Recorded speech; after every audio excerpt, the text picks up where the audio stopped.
Dear viewers, in this video I will talk about controlling erratic bleeding in reproductive age women. Last video में puberty menorrhagia के ऊपर बात करी थी और ये उसी का एक सीक्वल है.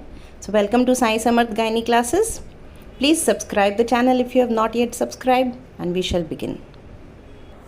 तो जब रिप्रोडक्टिव एज ग्रुप की वीमेन होती है और उसमें मेनोरेजिया हो रहा है, हैवी ब्लीडिंग हो रही है, तो वहाँ मेन कंसर्न हमारा ये होना चाहिए कि प्रेगनेंसी से रिलेटेड कोई प्रॉब्लम तो नहीं है. तो एक यूरिन प्रेगनेंसी टेस्ट सबसे पहले ज़रूर करवा लेना चाहिए. The second thing is you have to rule out any organic pathology. So fibroids are quite common, polyps are common in this group, endometriosis can be there. So transvaginal sonography is sufficient to rule out these things. So advise a TVS.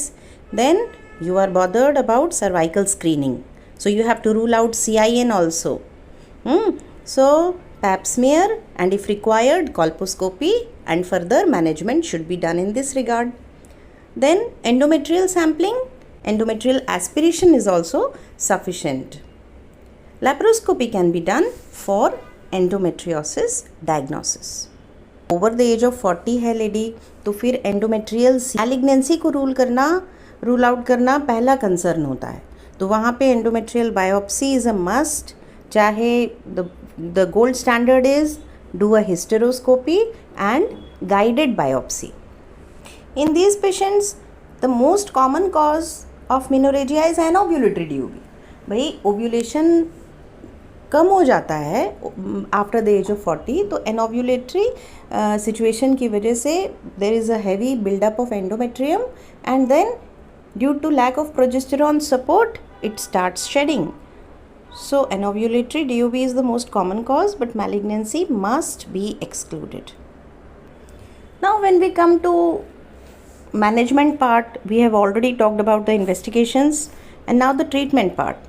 It can be medical like you have drugs like tranexamic acids and anticoagulants which can be used to suppress bleeding, to reduce the amount of bleeding. Okay, then there is hormonal management which I will discuss in detail. Then you have conservative surgeries like endometrial ablation. Okay, and then you have surgeries like hysterectomy. Endometrium की status क्या है?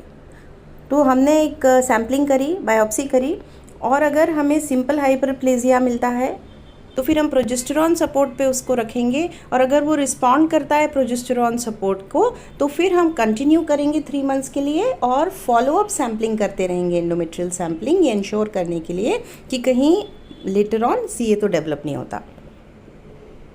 लेकिन अगर एडिनोमेटस hyperplasia मिलता है या atypical hyperplasia मिलता है, एडिनोमेटस मतलब ग्लैंड्यूलर, तो ग्लैंड्यूलर हाइपरप्लेजिया मिलता है या एटिपिकल हाइपरप्लेजिया मिलता है तो फिर हिस्टेरेक्टमी ही लास्ट रिजॉर्ट है. अब बात करते हैं कि अगर सिंपल हाइपरप्लेजिया है तो हम प्रोजेस्टेरॉन से जो ट्रीटमेंट है वो किस तरह करते हैं. तो वो इस बात पे डिपेंड करता है कि उसकी साइकिल्स ओव्यूलेटरी मिली हैं आपको या एनओव्यूलेटरी मिली हैं. ओव्यूलेटरी में आती है इरेगुलर राइपनिंग और शेडिंग के केसेस. तो वो जो कंडीशन है वो बहुत it is found just 20% of the cases ovulatory cycles रहती हैं. अगर साइकिल्स ओव्यूलेटरी है तो नॉरहेथिस्टेरॉन oral tablets 5 milligram TDS, they are started for acute control of bleeding whatsoever be the case and the age.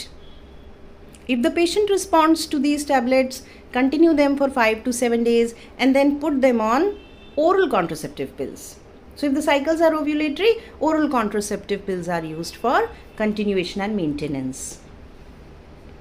Because it has a dual benefit of providing a contraceptive support also, and then it actually thins out the endometrium. The endometrium becomes atrophic and after 3 months the cycles they get regulated. But that is when the patient is not desirous of childbearing. That is उसको आगे pregnancy नहीं चाहिए, लेकिन अगर उसे pregnancy चाहिए और cycles भी डिस्टर्ब्ड हैं और ओव्यूलेटरी हैं साइकिल्स, तो फिर हम उसको later half of the cycle that is 15th to 25th day of the cycle में डाइड्रोजेस्ट्रोन दे सकते हैं. Dydrogestronic progesterone है 10 milligram once in a day from 15th to 25th day we advise, and so that she can get pregnant also, and the progesterone support which was lacking has also been provided. And then if the cycles are anovulatory, which is found in about 80% of the cases, how to manage with the progesterone? So again, the same thing. For acute control, you are using norethiosterone, and then you follow up with cyclic progestins. So cyclic progestins like medroxyprogesterone acetate 10 to 20 milligram in a day, you give them for 3 cycles, and maintenance पे इस पे रखते हैं. This is how you control anovulatory cycles. फिर एक और progesterone देने का मेथड है which is continuous progesterone therapy. Now this can be done with the help of LNG intrauterine system, levonorgestrel intrauterine system, or Mirena.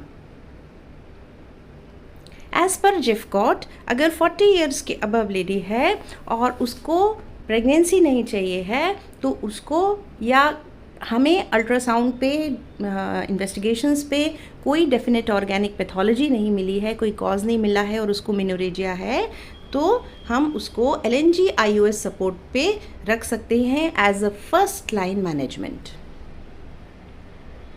The other drug which is used is medroxyprogesterone acetate. The same dose 10 to 20 milligram per day can be used for 90 days at a stretch. So this is continuous progesterone therapy. Thanks for watching, and please do subscribe the channel.